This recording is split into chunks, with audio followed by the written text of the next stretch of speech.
Hi folks, Gail here from Seattle Coffee Gear, and we have Chris from customer service. So hi everybody. If you've ever talked to Chris in customer service, now you got a face to put to it.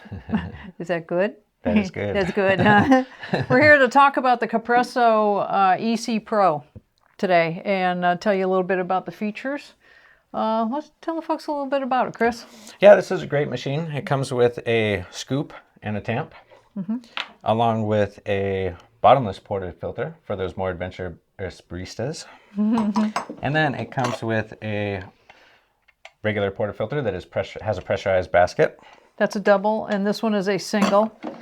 And the other thing I'd like to address on this has a stainless steel portafilter, which instead of chrome-plated brass, it gives you a little bit better, over the years, if you looked at your chrome-plated brass one, you'll get the plating will start to diminish, and the coffee residual stuff kind of gathers in here a little bit more, and it actually tastes your coffee. Nice. It changes the taste of it. So that doesn't happen with stainless. This is on really high-end commercial machines. So does that make it so you have to clean it less? Or, yeah. Okay. Yep.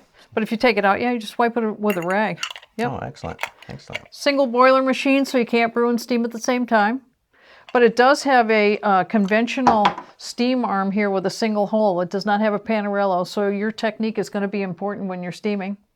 That water tank is, show the folks that water tank. Yeah, this water tank is really large for this small size machine.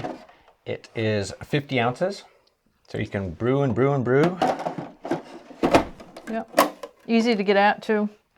How far do you have to lift that for the folks that have low counter cabinets? Lift it up and then take it to the fully side. Get it off? Yeah. Ooh, not even that very far. Not even that far. Then you can go to the side. Way. Great. Nice big drip tray down here we noticed. Chris was pointing this out to me. A little bit bigger than some. Kind of like that. For me, that's a huge issue because sometimes I'll forget to clean it out. And, you know, it's sometimes when you're walking to the sink with it, it's a little scary. Yeah, I've dripping seen it. Water everywhere. I've seen it. So just two buttons on this, brew and steam, and over here, I mean, this is the on-off button, and then this, if you want it to be brewing, you want it to over here, it gives you the cooler temperature on the boiler, but if you want it warmer, over here, put it over to the steam side, and when the green light comes on, you're ready to steam. And also turn this to the left and it's going to brew, turn it to the right and it steams. The thing that this machine does not do, it does not produce hot water if you want to do Americano. No hot water? Nope. You'd have to have your hot water source somewhere else or run it extra time through the portafilter. So, I think that's most of the stats on this machine. You want to brew something? Let's make some coffee. What do you think? I'll do the steam, and if I've already got it up to steam temperature, so we're ready to go, and you can get the portafilter ready. You want to purge your any moisture out of here in the beginning. There'll be condensation, see? And when it turns to steam, you're good to go. See, we got about, what, 3/4 of an ounce out of there. When I was playing around with this machine earlier, I found that it produced a better cup of espresso or a better shot when you tamped it lightly than when you didn't tamp it. When I didn't tamp it, I found that it was just a really foamy shot, kind of half coffee, half foam. It still tasted good, but when I tamped it, I found that the shot quality was better. Whoop, slipped there. Oh boy, big bubbles. That's interesting. You wouldn't think that would be the case, but it was. So. And the top of the machine does get slightly warm, so it kind of acts as a cup warmer with bypass heat from the boiler. So that was kind of nice as well. I would say the steaming on this takes a little bit longer than some machines that I've used. But once you get the technique, you're going to get good foam. It just takes a little bit longer.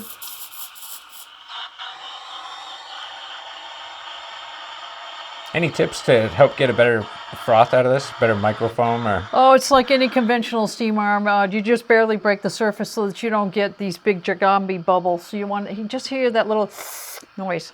You don't want to hear the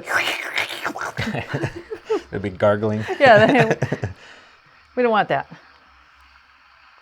And you'll be able to see it if you get too much of the air going in there. You'll see it turns into big bubbles. Ooh, all right. You know, that's not bad. Not bad. And every time you steam, you always want to purge the machine a little bit just to get any of that residual milk residue out of there. Yeah, you think? Yeah, right. What happens if you don't do that? As the steam arm cools, it can siphon the milk that's in here up into the boiler. And once that happens, burnt milk in the boiler is hard. And the only thing you can do is replace your boiler at that point. There's no way to get rid of it. Yeah, it smells horrible too. So on this machine, with the steam off, when your green light goes off and you just have the red light up here, you're ready to brew. What you can do if you want to speed it up a little, you can actually turn it to brew. Make it brew, and it's going to draw cold water from the boiler up into the, or from the water tank up into the boiler, hence cooling down the boiler faster than just waiting. There, see the light went out. We're ready to go.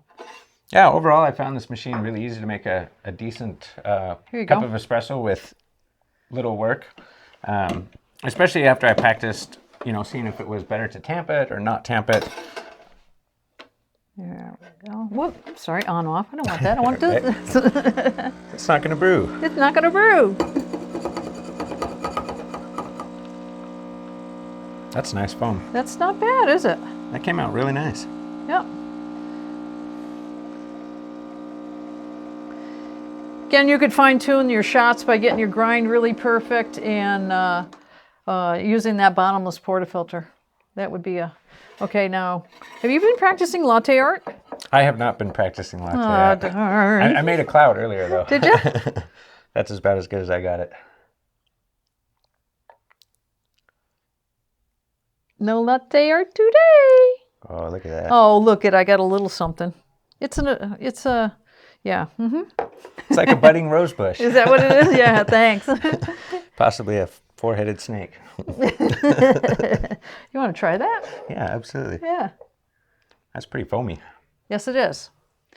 So a little bit about the pros of this machine. Comes with the bottomless portafilter, stainless steel. I like that. I like the heft of the machine.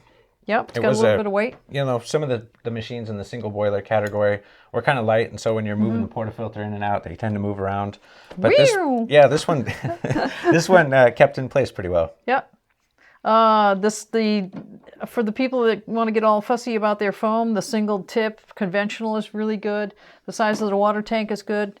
I would say the con, it does not deliver hot water. I'd like to see it deliver hot water. One feature that I noticed that this machine did not have was a three-way solenoid valve, which helps eliminate a soupy or really watery puck after you do your brewing. But it's not going to affect the taste of your brew. Right. Got any other cons? When you go to empty out the portafilter. Oh, that's right, yeah. The basket tended to fall out sometimes if you don't have it adjusted right. So it's got two little nubbins on each side of the basket, and if you don't have that in the right position, the filter basket will just fall off to the counter. You have to turn it. You have to turn it to lock it in, and if you don't, when you go to flip it, it'll fall out. And I like to see like this one. They put the spring in here. I prefer the spring load like that. That's much easier. Just pops in there. You don't have to have it in any special position. But I would say overall, the pros outweigh the cons. Yeah, absolutely. All right. Well, thanks a lot, Chris. Appreciate having you demo this machine for us. And oh, absolutely. You're welcome, Gail. If you guys have any other questions, you can visit seattlecoffeegear.com and check out more details and a video on this machine. Yeah, or give us a call. The video's us. Oh, yeah. Yeah. All right. Take care.